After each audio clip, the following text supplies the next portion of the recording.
Guys വായ 2 കണ്ട് വന്നിരിക്കുകയാണ്. പൊന്നു മക്കളെ, സൗണ്ട് എല്ലാം പോയി. ഞാൻ കരഞ്ഞ് കരഞ്ഞ് ഒരു സിനിമ കണ്ട് ഞാൻ ഇത്ര കരഞ്ഞിട്ട് കുറെ കാലമായി. എൻ്റെ മക്കളെ, വിപിൻ ബ്രോ എങ്ങനെ നിങ്ങൾ ഈ കഥ എഴുതി? ഇത് ഈ കാലഘട്ടത്തിൽ ഇറങ്ങേണ്ട സിനിമ കൃത്യമായിട്ട് ഇറക്കി. ആൻഡ് ഇതിലെ ഡയറക്ടർ സവിൻസ ഡയറക്ടർ ഡെബ്യൂട്ട് ആണെന്ന് തോന്നുന്നു.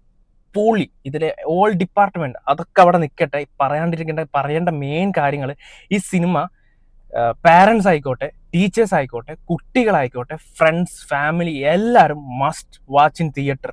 ഇനിയിപ്പോൾ നിങ്ങളൊരു ഫാമിലി അല്ലെങ്കിൽ ഒറ്റയ്ക്കായിട്ടെങ്കിലും ഈ തിയേറ്ററിൽ പോയി കാണേണ്ട ഒരു പടമാണ്. ആൻഡ് ഇതിൽ ഓരോ ക്യാരക്ടറും വളരെ ഇമ്പോർട്ടൻ്റ് ആണ്. ഫോർ എക്സാമ്പിൾ ഇതിൽ വിജയ് ബാബുവിൻ്റെ ക്യാരക്ടർ ഒരു മാഷായിട്ടുള്ളതാണ്. ഭയങ്കര സെൻസിറ്റീവായ ഒരു വിഷയമാണ് ആ സിനിമ പറഞ്ഞുകൊണ്ടിരിക്കുന്നത്. ആൻഡ് ഇതിലെ അൽഫോൺസ് പുത്രൻ പോലീസ് വേഷമായിട്ട് വന്നതാണ്.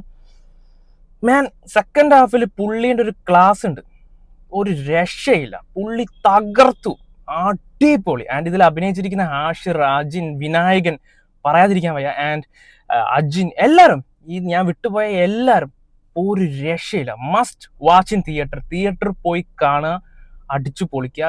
ഞാൻ പറഞ്ഞല്ലോ, ഫസ്റ്റ് ഹാഫ് ഇത് ചിരിച്ചു ചാവും. ആൻഡ് സെക്കൻഡ് ഹാഫ് ഞാൻ പറഞ്ഞല്ലോ, ഞാൻ കരഞ്ഞത്. I am very glad to see this movie man. ഇത് ഭയങ്കര റിലേറ്റബിൾ ആണ് പടം. ഐ മീൻ, ഞാനൊക്കെ പുറത്തു പോയി പഠിച്ചതാണ്. സോ അതൊക്കെ ഭയങ്കര വ്യക്തമായിട്ട് ഈ സിനിമയിൽ കാണിക്കുന്നുണ്ട്. നിങ്ങൾ എന്തായാലും തിയേറ്ററിൽ പോയി കാണാം. നിങ്ങൾ സിനിമ കണ്ടിട്ട് നിങ്ങളുടെ വിലയേറിയ അഭിപ്രായം താഴെ കമന്റ് ചെയ്യുക. ഇതുപോലത്തെ വീഡിയോസ് കാണാൻ ഫോളോ ചെയ്യുക. ഇതിന്റെ ഡീറ്റെയിൽ വീഡിയോ ഞാൻ ചെയ്യുന്നതാണ്. So stay tune. Bye bye.